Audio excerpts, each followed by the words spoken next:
Everyone thinks they know why the developed world stopped having children. You hear it's about lifestyle choices, you hear it's about selfishness or secularism, or perhaps just a preference for avocados over diapers. But that is a comfortable lie. The collapse of birth rates across the first world, from South Korea's terrifying 0.72 to the slow fate of Europe, isn't a cultural accident. It is a mathematical inevitability. We have built an economic machine that has systematically financialized the human life cycle. We turned children, who used to be productive assets, into luxury liabilities. We created a system where the smartest financial move for any individual is to end their genetic line. But here's the part the economists don't say out loud. The entire global financial system, your pension, your stock portfolio, and the value of your home, is a pyramid scheme that relies on a perpetually growing base of new humans to pay out the old ones, and that base is gone. Today, we are going to look at the success penalty, the two income trap, and the brutal math they are hiding from you. This isn't a story about culture, this is a story about the liquidation of human capital. To understand why we stopped reproducing, you have to look at the balance sheet of the family unit. For 99% of human history, a child was a financial asset. In an agrarian economy, a child costs very little to raise, you feed them what you grow, and housing is elastic. If you need more space, you build a room. By age 7, that child is labor. By age 20, they are your retirement plan. The flow of wealth went from child to parent. Then we industrialized. We moved to cities and the math inverted. Suddenly, a child couldn't work. In fact, they became a massive cost center. In 1960, raising a child cost the equivalent of $260,000. Today, that number exceeds $300,000 before college. But the cost isn't just money, it's the structure of the economy itself.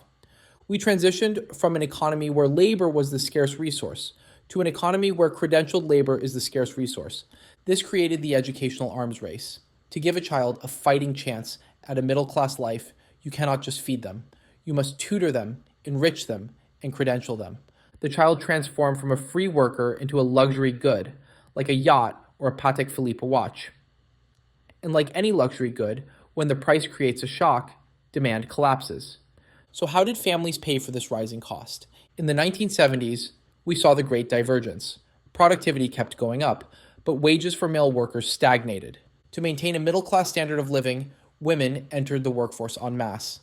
This was a victory for social equality, but the economic outcome was perverse. This is what Elizabeth Warren calls the two-income trap.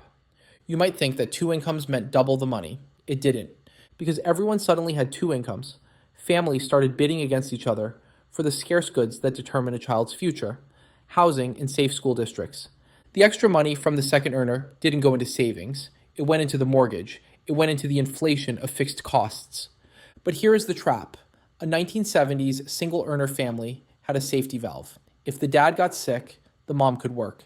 Today's dual income family has no slack. If one person loses a job, the household is insolvent. And then there is the tax on reproduction itself. In major metros like Boston or DC, childcare costs over $22,000 a year per child. If you have two kids, that's $44,000 of post-tax money. You have to earn $60,000 pre-tax just to pay the babysitter. For many second earners, the marginal tax rate on working, once you factor in childcare, is over 80%. The market is effectively telling you it is inefficient for you to have children, but the trap gets tighter. The modern economy concentrates all the high-paying jobs in a few superstar cities: London, New York, Seoul, Tokyo. To get the money, you have to move to the hive. But density acts as a sterilization agent. There is a direct, robust correlation. As population density rises, fertility falls. Why? Because space is the ultimate contraceptive. In 1970, a median home cost roughly 2 times the median income. Today, in these superstar cities, it is 10, 15, or 20 times income. This forces young people into what we call mortgage servitude. You spend your 20s and early 30s saving just to afford the down payment on a shoebox apartment.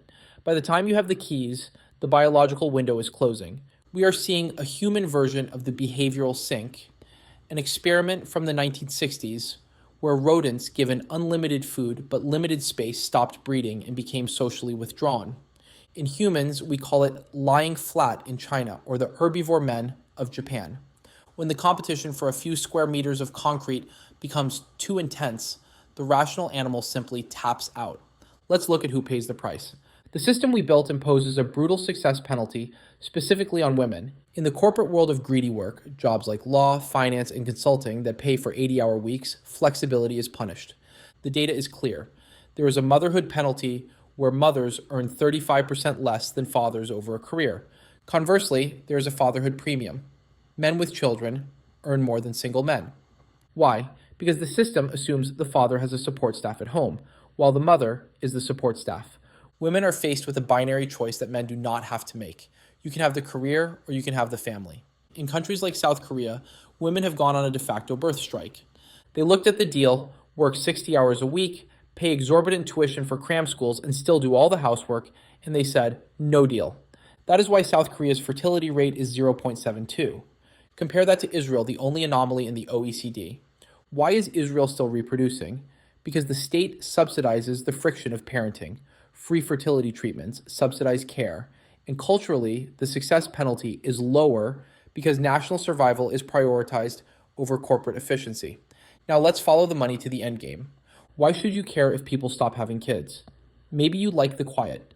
You should care because the entire global economy is structured as a pay-as-you-go Ponzi scheme. This is the dependency ratio. In 1950, there were roughly 7 workers for every 1 retiree. The burden was light. Today in the West, it's approaching 3 to 1. By 2050, it will be 2 to 1.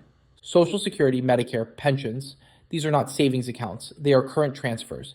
The taxes paid by the young today go immediately to the old. When the pyramid flips, the math breaks. To keep the promises made to boomers, governments will have to either 1. Double the taxes on the young, 2. Cut benefits by 50%, or 3. Print the difference. They will choose option 3. They always do. And finally, there is the asset trap. The boomer generation holds the vast majority of wealth, mostly locked up in real estate. Their retirement plan is to sell that big suburban house to a millennial or Gen Z family for $1 million.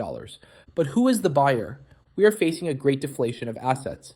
In Japan, they call them akiya, ghost homes. There are 9 million vacant homes in Japan because there simply aren't enough people to live in them. As the population shrinks, the greater fool theory of real estate dies. If there are fewer families formed every year, housing ceases to be a growing investment and becomes a depreciating utility.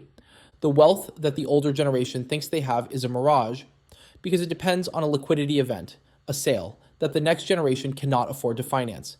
This is the uncomfortable truth. We didn't stop having children because we forgot how to love.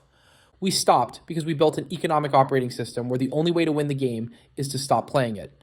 We prioritized short-term corporate profits and asset inflation over the long-term biological viability of our civilization. We ate our own future. The irony is the system that punished parents for having children will eventually starve because there are no children left to feed it. The math is brutal and it is simple. You cannot print people.